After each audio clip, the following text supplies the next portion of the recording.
kayaknya sosok ini notice kalau gue ngeliatin dia. Aku diperkosa dan dibunuh sama Omar. Omar itu adik bapak aku sendiri.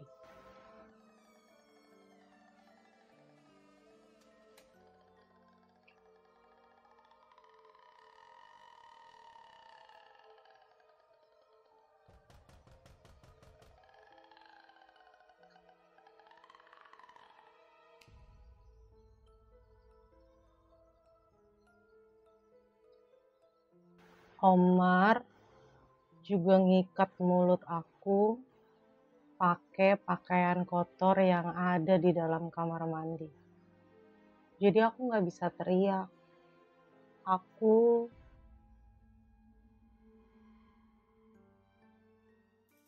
Halo, assalamualaikum warahmatullahi wabarakatuh, sahabat Putri Alfian. Balik lagi sama gue Putri Alfian di segmen Percaya Nggak Percaya.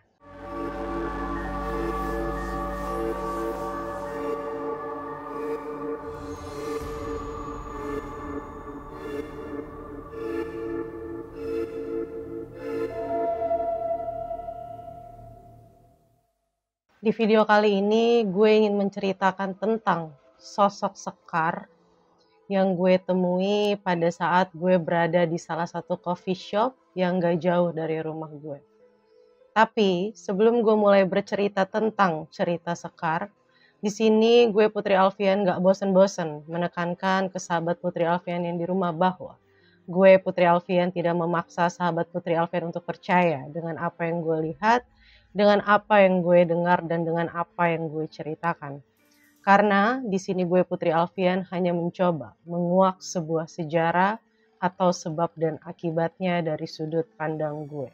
Cerita dari sosok Sekar yang gue temui di salah satu coffee shop yang gak jauh dari rumah gue memang betul-betul menguras emosi gue. Jadi gue sebagai Putri Alfian memang ada perasaan enak dan ada perasaan gak enak. Perasaan enak yang paling gue syukuri adalah ketika gue bisa mendengarkan cerita dari sosok-sosok tak kasat mata yang bisa gue bagiin ke kalian supaya menjadi pelajaran untuk kita semua. Pada hari itu sekitar pukul 8 malam, gue memutuskan untuk keluar ke salah satu coffee shop yang memang gak gitu jauh dari rumah gue. Sesampainya gue di sana, gue duduk sendirian. Gue pesan segelas kopi dan gue buka laptop. Karena rencana gue keluar malam itu memang ingin mengerjakan kerjaan gue di luar. Sekitar setengah jam gue duduk di coffee shop tersebut. Dari kejauhan gue ngeliat salah satu sosok berdiri. Sosok itu berdiri di bawah pohon yang gak terlalu tinggi dan mengenakan baju yang sangat lusuh. Saat itu pandangan gue memang fokus ke sana. Dari kejauhan gue lihat sosok ini adalah perempuan. Usianya kemungkinan masih remaja. Setelah beberapa saat gue terfokus dengan sosok ini, kayaknya sosok ini notice kalau gue ngeliatin dia. Karena sosok ini juga berbalik ngeliatin gue dengan pandangan yang tajam dan tersenyum tipis. Gue dan sosok ini memang sempat saling tatap, tapi gue berpikir ya udahlah ya. Karena mata gue memang sering banget gak sengaja ngeliat sosok-sosok yang tak kasat mata. Gue kembali ngurusin pekerjaan gue. Tapi tiba-tiba gue kaget karena sosok yang tadi gue lihat dari kejauhan tiba-tiba tepat berada di sebelah kanan gue. Dekat banget, gak berjarak.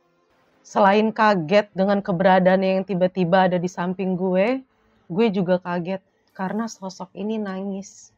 Mengeluarkan air mata kayak sedih banget. Gue masih belum tahu saat itu perasaan sedih apa yang sosok ini rasain.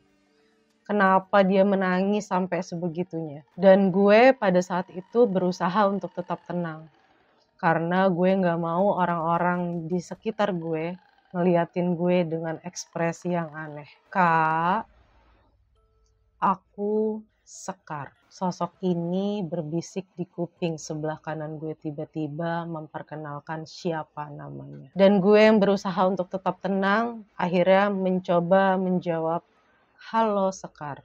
Setelah gue menjawab dengan kata-kata halo Sekar, Sekar memberikan gue perasaan yang gak enak banget. Karena gue ngerasa bener-bener gak nyaman sama perasaan yang Sekar kasih ke gue, akhirnya gue bilang sama Sekar, "Sekar, kalau kamu mau cerita sama aku, cerita aja. Tapi jangan ngasih aku perasaan yang gak enak ini, karena aku bener-bener gak nyaman." Sekar setuju dan mengiyakan permintaan gue pada saat itu. Aku diperkosa dan dibunuh sama Omar. Omar itu adik bapak aku sendiri.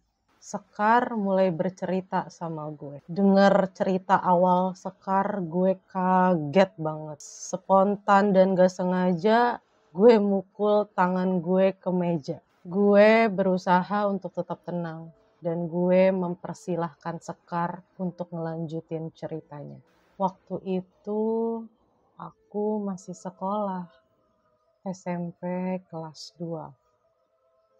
Siang itu mama dan bapak lagi kerja. Di rumah cuma ada aku dan Omar. Gue berusaha untuk tetap tenang dan fokus ngedengerin semua cerita Sekar. Emosi gue udah membara banget pada saat itu. Mendengar Sekar diperkosa oleh om kandungnya sendiri. Siang itu Omar nyuruh aku bersihin kamar mandi. Gak lama aku masuk kamar mandi, Omar nyusul aku ke dalam kamar mandi. Omar kunci pintu kamar mandi. Setelah kunci pintu kamar mandi, Omar mulai menyentuh bagian tubuhku yang sensitif. Aku udah coba buat ngelawan Omar,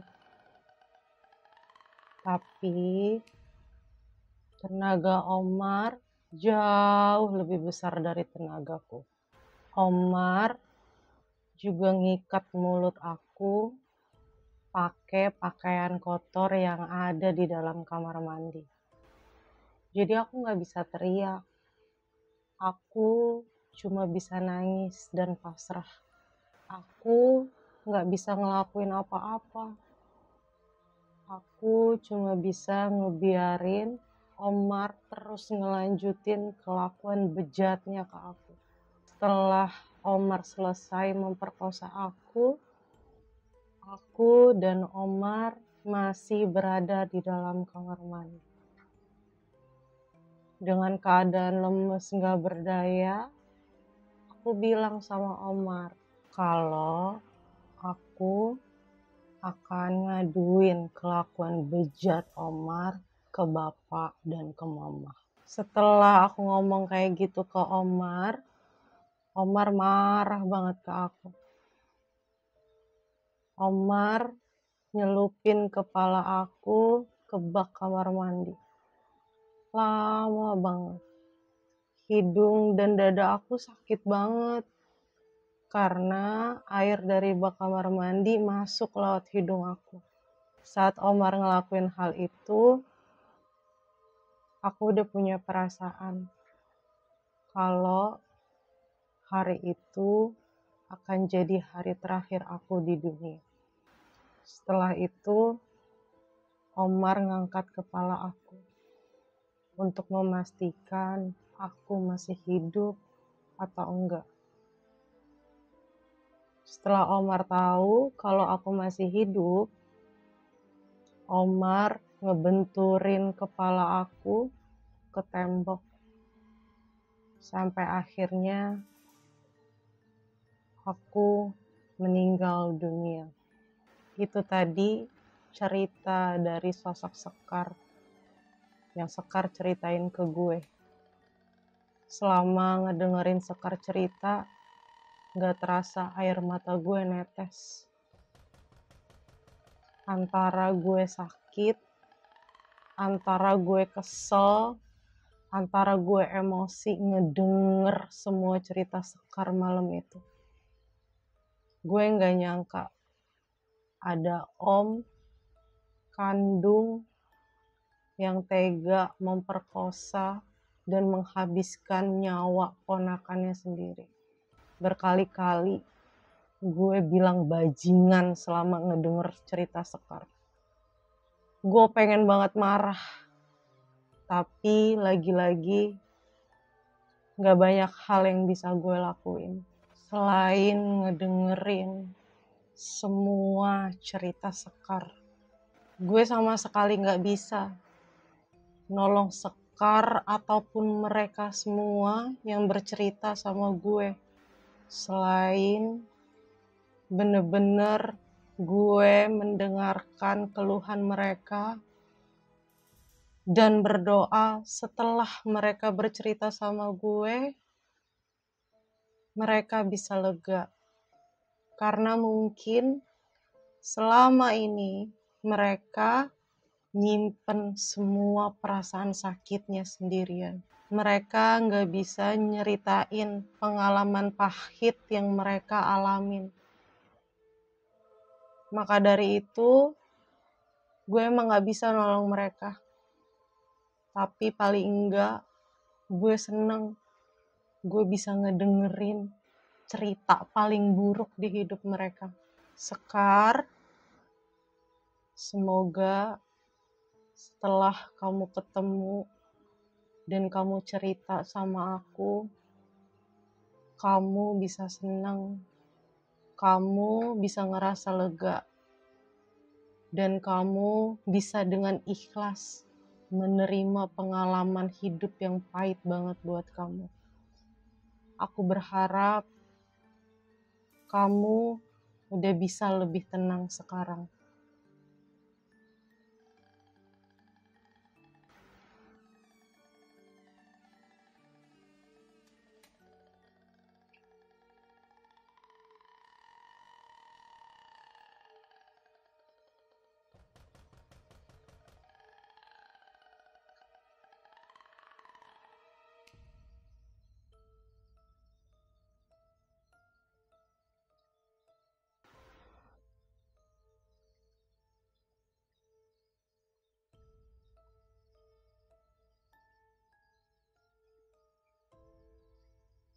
Assalamualaikum.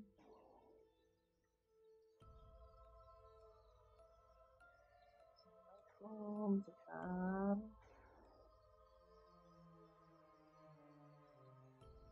Halo. Halo, cantik. Halo.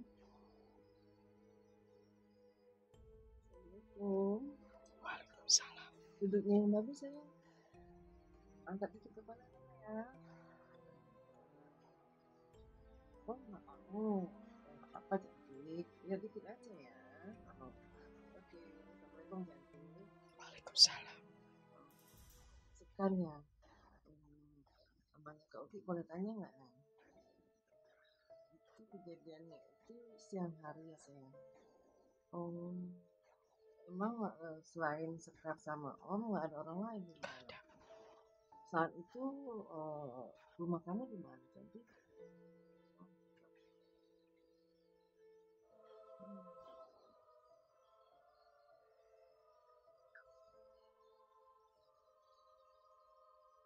Tapi Sekar ingat apa aja yang Om lakuin ke Sekar? Mamanya Poti boleh tanya lagi nggak, sayang? Itu akhirnya itu terungkap nggak, Nak? Kejadiannya Terungkap. syukur. Emang Sekar berapa bersaudara, cantik? Sendiri. Kamu anak tunggal, ya Allah.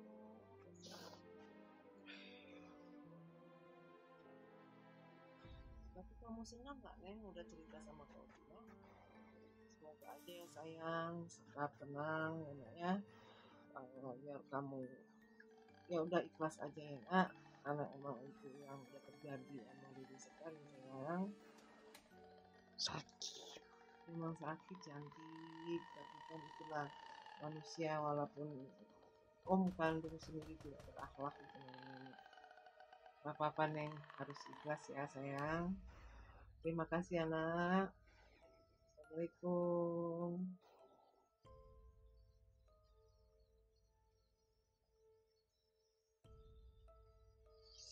Duh,